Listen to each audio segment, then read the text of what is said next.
Hey class, we're going to take a look here at the week 8 critical thinking issue assignment.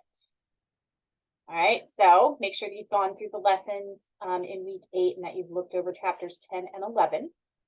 And we are going to be covering the critical thinking issue at the end of chapter 10. So you're going to go to the end of chapter 10, and the first thing you're going to do is read the introductory information at the beginning of the chapter 10 critical thinking issue, perspectives on advertising and marketing junk food. All right, so read the introductory info first, then move to step 2, which is read the first article, which is eye-catching ads promote junk food to kids by CBS News, right? And then you have 4 questions to answer. According to the Federal Trade Commission, who should be taking more steps to connect media images to healthier food choices? According to the FTC, whose job should that be? Second question, according to the report, what are some of the strategies the media use to entice children into making unhealthy food choices? Third question, according to the report, what are some examples of advertising created to encourage children to eat junk food? And the fourth question, what are the 3 recommendations of the FTC report? All right.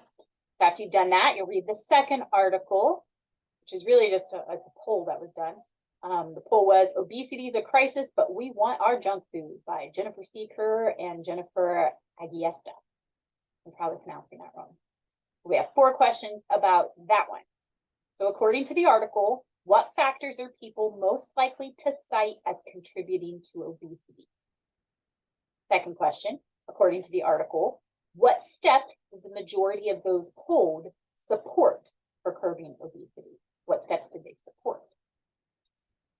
Third question, according to the article, why are women more concerned than men with ways in which society makes it difficult for consumers to make good food choices? Again, this is according to the article. Why are women more concerned than men? And number 4, why did most of the people surveyed oppose taxes on junk food or restricting what people can buy? Now, after you have read both articles and answered the questions for each one, you will then answer these 2 questions where we kind of look at both of them together, right? First question, discuss who should be primarily responsible, business, the media, government, or parents, for regulating or monitoring food advertising to young children. Who should be primarily responsible for regulating advertisements about food directed to children?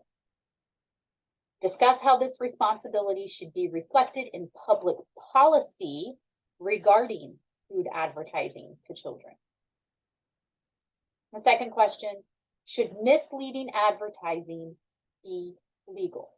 Discuss where the line should be drawn between ads that use fallacies and rhetoric and those that are blatantly deceptive, particularly when it comes to children.